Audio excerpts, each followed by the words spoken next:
जम्मू कश्मीर के कुलगाम में सुरक्षा बल को बड़ी कामयाबी हाथ लगी है। सुरक्षा बल ने मुठभेड़ में 2 आतंकियों को मार गिराया। सुरक्षा बल को इलाके में 2 आतंकियों के छिपे होने की खबर मिली थी और इससे एक दिन पहले भी पुलवामा में भी एक आतंकी को सुरक्षा बल ने ढेर किया था। पिछले 3 दिनों में सुरक्षा बल ने 4 आतंकियों को मार गिराया है। तो जम्मू कश्मीर में ये सुरक्षा बल को बड़ी कामयाबी हाथ लगी है। वहां कुलगाम में सुरक्षा बल ने आतंकी को मार गिराया है। इससे पहले भी पिछले 3 दिन में 4 आतंकियों को सुरक्षा बल ने मार गिराया है। मुठभेड़ में 2 आतंकियों को मार गिराया गया है। कुलगाम में इलाके में 2 आतंकियों के छिपे होने की खबर मिली थी, जिसके बाद सुरक्षा बल से मुठभेड़ जारी थी और फिर 2 आतंकियों को मार गिराया गया। एक दिन पहले पुलवामा में भी एक आतंकी को सुरक्षा बल ने ढेर किया था और इसी तरह पिछले 3 दिनों में सुरक्षा बल ने 4 आतंकियों को मार गिराया है। ये एक बड़ी कामयाबी सुरक्षा बल के हाथ में।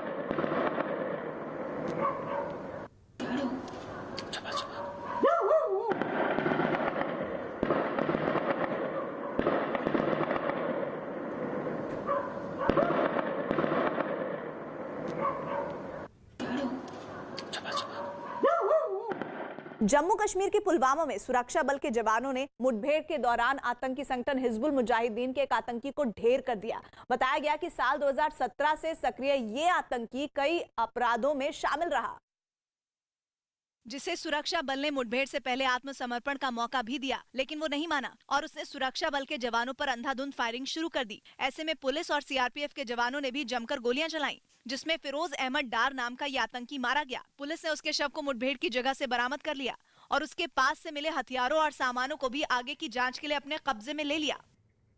उत्तर प्रदेश के जौनपुर से डरा देने वाली तस्वीरें सामने आई। वहां मकान बनाने के विवाद के बाद दबंगों ने एक आदमी के घर में आग लगा दी और फिर उसके साथ मारपीट भी की, जिसका वीडियो वायरल हो जाने के बाद पुलिस ने आरोपियों के खिलाफ केस दर्ज कर लिया।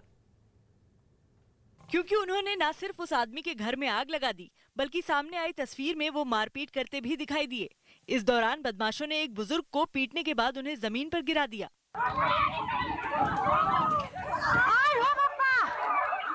हालांकि उस आदमी के घर की कुछ महिलाओं ने उन दबंगों को रोकने की बहुत कोशिश भी की, लेकिन उन्होंने मारपीट जारी रखी। वहीं गांव का कोई भी आदमी बीच बचाव के लिए आगे नहीं आया।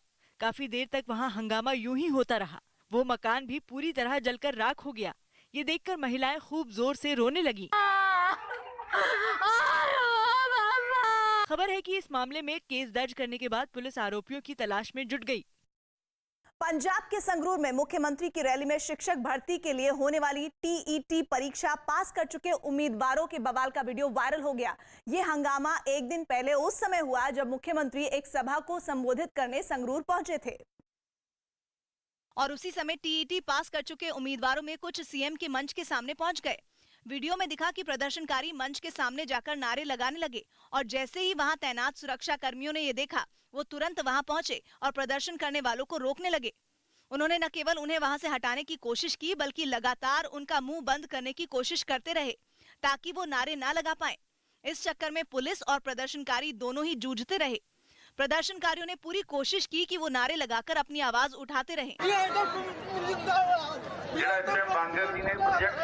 लेकिन पुलिस ने ऐसा नहीं होने दिया और उन्हें खींचकर वहां से हटाया और हिरासत में ले लिया। बेरोजगारी के मुद्दे पर हंगामा करने वाले इन लोगों में बड़ी संख्या में महिलाएं भी शामिल थी। वीडियो में साफ दिखा कि पुलिस ने उन्हें भी जोर जबरदस्ती से हिरासत में ले लिया और खींचते हुए अपनी गाड़ी की ओर ले गए।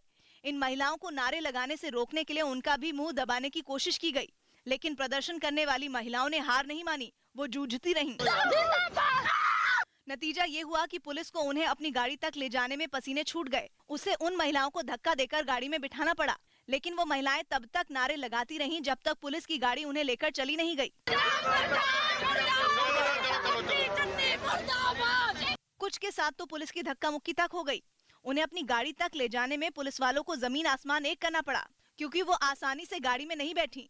उन्हें देखकर ऐसा लगा मानो मारपीट करने पर उतारू हों। इस सारे हंगामे के बीच मुख्यमंत्री की सभा खत्म हुई और दिखा कि एक और पुलिस वाले प्रदर्शनकारियों को हिरासत में ले रहे थे और दूसरी ओर सीएम का हेलीकॉप्टर हवा में उड़ रहा था। हरियाणा के पलवल से हैरान करने वाली तस्वीरें सामने आई। वहां मामूली विवाद के बाद एक सीएनजी पंप पर कुछ बदमाशों ने एक लड़के को बुरी तरह पीट दिया। बताया गया कि अपनी गाड़ी में सीएनजी पहले भरवाने को लेकर यह विवाद शुरू हुआ, जिस पर उन बदमाशों को इतना गुस्सा आ गया कि उन्होंने मिलकर उस लड़के की पिटाई कर दी। वहां से सामने आई तस्वीर में वो उस पर लात और मुक्के बरसाते दिखाई दिए। इतना ही नहीं, उनमें कुछ बदमाशों ने उसे डंडों और वहां रखी डस्टबिन से भी बुरी तरह पीटा, जिससे वो लड़का बेहोश होकर वहीं जमीन पर गिर गया। इस दौरान कोई भी उसे बचाने के लिए आगे नहीं आया। सीएनजी पंप पर मौजूद कर्मचारी भी पीछे हट गए और तमाशबीन बने रहे। बाद में उस लड़के को गंभीर हालत में अस्पताल में भर्ती कराया गया। इस मारपीट की जानकारी मिलते ही पुलिस मामले की जांच में जुट गई। 3-4 लोग हैं इस गाड़ी के अंदर, उन्होंने मारपीट की थी। इसकी सीसीटीवी फुटेज भी है। बताया गया कि वो बदमाश उस लड़के की जेब में रखे रुपए और उसके गले से सोने की चेन भी लेकर फरार हो गए। राजस्थान के बांसवाड़ा से एक हैरान करने वाला वीडियो सामने आया है। वहां प्रदेश के मंत्री महेंद्रजीत सिंह मालविया के बेटे की शादी में हर्ष फायरिंग हुई, जिस पर राज्य का सियासी पारा चढ़ गया। क्योंकि मंत्री के बेटे की शादी में आए कुछ लोगों ने अपनी खुशी जताने के लिए राइफल से हवाई फायरिंग की। जिस वक्त ये हर्ष फायरिंग हुई, आसपास कई लोग खड़े थे, लेकिन इस बात से बेपरवाह दो लोगों ने एक के बाद एक हवा में 2 बार गोलियां चलाईं। इस हर्ष फायरिंग से पहले शादी समारोह में कुछ लोग हाथों में राइफल लेकर डांस करते दिखाई दिए। बताया गया कि हाथों में राइफल लेकर डांस का ये सिलसिला वहां काफी देर तक चला।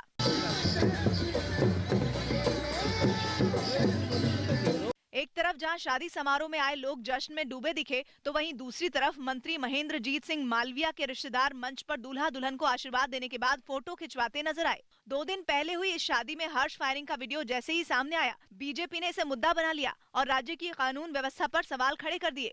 जिनकी जिम्मेदारी है कानून व्यवस्था को बनाए रखे, वही कानून को अपने हाथों में लेते हैं और उसकी धज्जियां उड़ाते हैं। मंत्री महेंद्रजीत सिंह मालविया के बेटे चंद्रवीर सिंह की शादी पूर्व मंत्री धन सिंह रावत की बेटी हर्षिता के साथ हुई, जो कि बीजेपी से हैं। दक्षिण अमेरिकी देश पेरू की राजधानी लीमा में कोरोना की चपेट में आकर अस्पताल में भर्ती हुए कुछ बच्चों को क्रिसमस के त्योहार से पहले ही तोहफे दिए गए। बताया गया कि कोरोना के हल्के लक्षण दिखने के बाद 126 बच्चों को उनके मां बाप के साथ उस अस्पताल में भर्ती कराया गया था, जिसके बाद सामाजिक संगठनों से जुड़े कुछ लोग उन बच्चों से मिलने सांता क्लॉज के लिबास में उस अस्पताल में पहुंचे। खास बात ये रही कि वो लोग कोरोना के खतरे का ख्याल रखते हुए अस्पताल के अंदर नहीं गए, बल्कि पूरी सावधानी बरतते हुए हाइड्रोलिक क्रेन की मदद से वार्ड की खिड़कियों तक पहुंचे, जहां उन्होंने कई बच्चों को क्रिसमस के तोहफे दिए। महामारी के बीच तोहफे पाकर बच्चे काफी खुश दिखाई दिए। उनके हाथों में रंग बिरंगे बलून्स नजर आए। वहीं कुछ लोग संगीत की धुन पर डांस करते भी दिखाई दिए। सांता क्लॉज के लिबास में वहां पहुंचे लोगों ने बच्चों के जल्द ठीक होने की कामना की। पेरू में कोरोना की वजह से अब तक 2 लाख से ज्यादा लोगों की मौत हो चुकी है। किसान नेता राकेश टिकैत ने गाजीपुर बॉर्डर खाली कर दिया और वो अपने गांव लौट गए। केंद्र सरकार की ओर से तीनों कृषि सुधार कानून वापस लेने के बाद से ही किसानों के जत्थे लौटने शुरू हो गए थे। और इसी कड़ी में जब किसान नेता राकेश टिकैत अपने घर के लिए गाजीपुर बॉर्डर से रवाना हुए, तो उनके समर्थकों ने जमकर जश्न मनाया। किसी ने राकेश टिकैत पर फूल बरसाए, तो किसी ने आतिशबाजी कर अपनी खुशी जताई।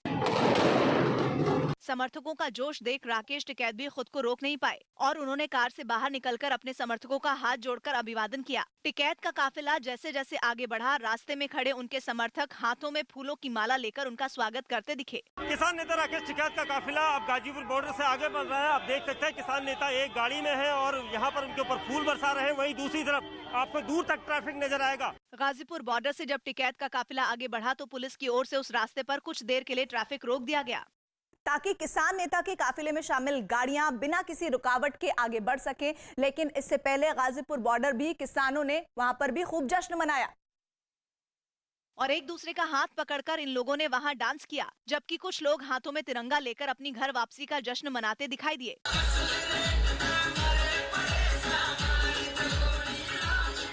इन किसानों ने अपनी घर वापसी को विजय यात्रा नाम दिया। इस विजय यात्रा के जश्न में महिलाएं भी पीछे नहीं रहीं। इस दौरान वहां पर कुछ लोगों ने विजय यात्रा की सफलता के लिए हवन भी किया, जिसमें शामिल लोग मंत्रोच्चार के बीच हवन में आहुति डालते दिखाई दिए।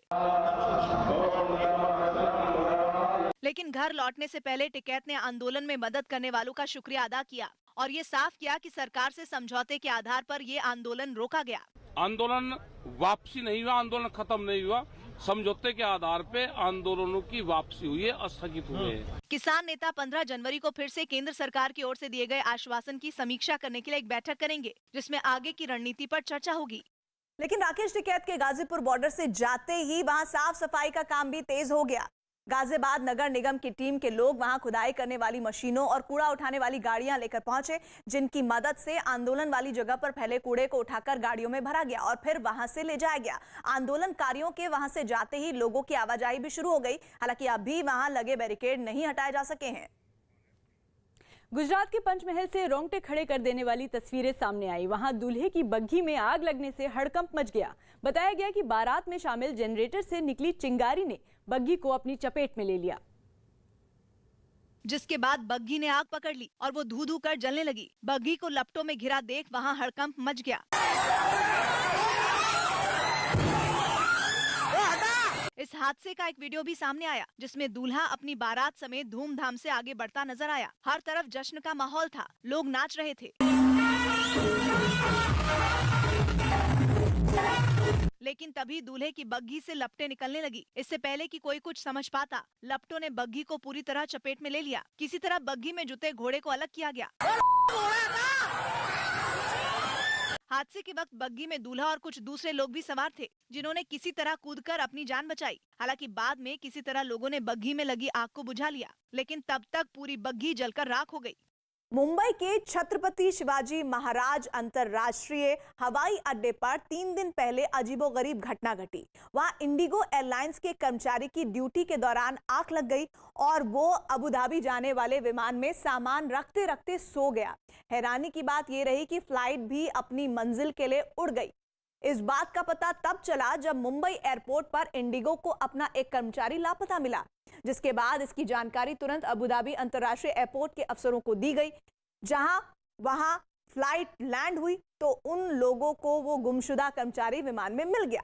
बताया गया कि उसका मेडिकल टेस्ट करने के बाद उसे मुंबई के लिए रवाना कर दिया गया। इस बीच ये चूक कैसे हुई, इसकी जांच के लिए इंडिगो ने एक टीम बना दी। साथ ही डीजीसीए ने भी जांच के आदेश दिए।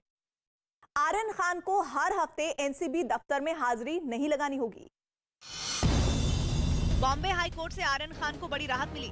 अब उन्हें हर हफ्ते एनसीबी दफ्तर में पेश होकर हाजिरी नहीं लगानी होगी। ऐसा इसलिए हुआ क्योंकि इस मामले की जांच अब दिल्ली एनसीबी कर रही है। इससे पहले ये केस मुंबई एनसीबी के हवाले था। हालांकि दिल्ली एनसीबी जरूरत पड़ने पर उन्हें 72 घंटे पहले नोटिस देकर पूछताछ के लिए बुला सकती है। उत्तर प्रदेश के बरेली में बनने जा रहा एक फ्लाईओवर चुनावी मुद्दा बन गया, क्योंकि जिस जगह ये फ्लाईओवर बनने जा रहा है, वहाँ के व्यापारियों ने इसका विरोध शुरू कर दिया और पूरे बाजार में विरोध से जुड़े बैनर टांग दिए गए।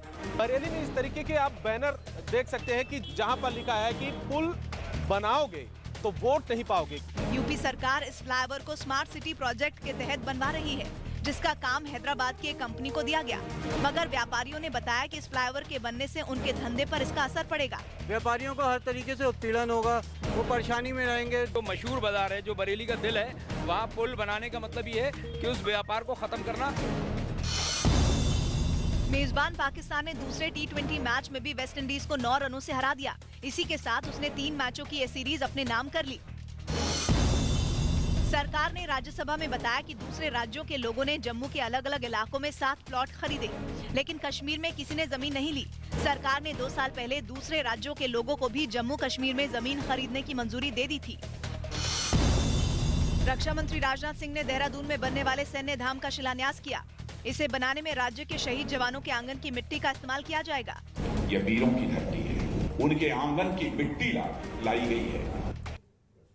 बिहार के पूर्णिया से डरा देने वाली तस्वीरें सामने आई। वहां एक मकान में भड़की आग ने 20 मकानों को जलाकर राख कर दिया। बताया गया कि आग शॉर्ट सर्किट की वजह से लगी, जिसमें लोगों के पालतू मवेशी मारे गए और करीब 9 परिवार बेघर हो गए।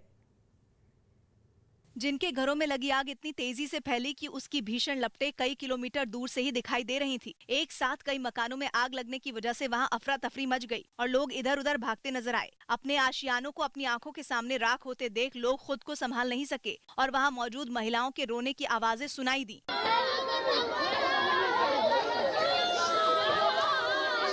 अपने मकान को बचाने के लिए लोग बाल्टियों से आग पर पानी डालते नजर आए, जबकि इसी बीच कुछ लोग अपना कुछ सामान बचाकर निकालते दिखे। बताया गया कि आग बुझाने के लिए फायर ब्रिगेड की 3 गाड़ियों को मशक्कत करनी पड़ी। आग पर काबू पाया गया, लेकिन तब तक सब कुछ जलकर राख हो चुका था। जिन मकानों में आग लगी थी वो पूरी तरह बर्बाद हो गए। सुबह होने पर लोग अपने नुकसान का जायजा लेते नजर आए। बर्बादी के बीच लोगों का टूटा फूटा और आधा जला हुआ सामान जमीन पर बिखरा नजर आया। केरल के तिरुवनंतपुरम में यूथ कांग्रेस के कार्यकर्ताओं ने राज्य की उच्च शिक्षा मंत्री आर बिंदु के खिलाफ जोरदार प्रदर्शन किया। आरोप है कि आर बिंदु ने कुन्नूर विश्वविद्यालय के कुलपति की नियुक्ति में दखलंदाजी की। जिनके इस्तीफे की मांग को लेकर यूथ कांग्रेस के कार्यकर्ताओं ने मंत्री आर बिंदु के आवास का घेराव करने की कोशिश की, लेकिन वहां पहले से तैनात पुलिस ने इन प्रदर्शनकारियों को आगे बढ़ने से रोक दिया, जिससे यूथ कांग्रेस के लोग उग्र हो गए और उन्होंने बैरिकेडिंग तोड़ने की कोशिश की। जब पुलिस वालों ने इसे रोकने की कोशिश की तो कुछ लोग पुलिस वालों से ही उलझ गए। फिर तो वहां हंगामा ही खड़ा हो गया और पुलिस ने इन लोगों पर काबू पाने के लिए वाटर कैनन का इस्तेमाल किया।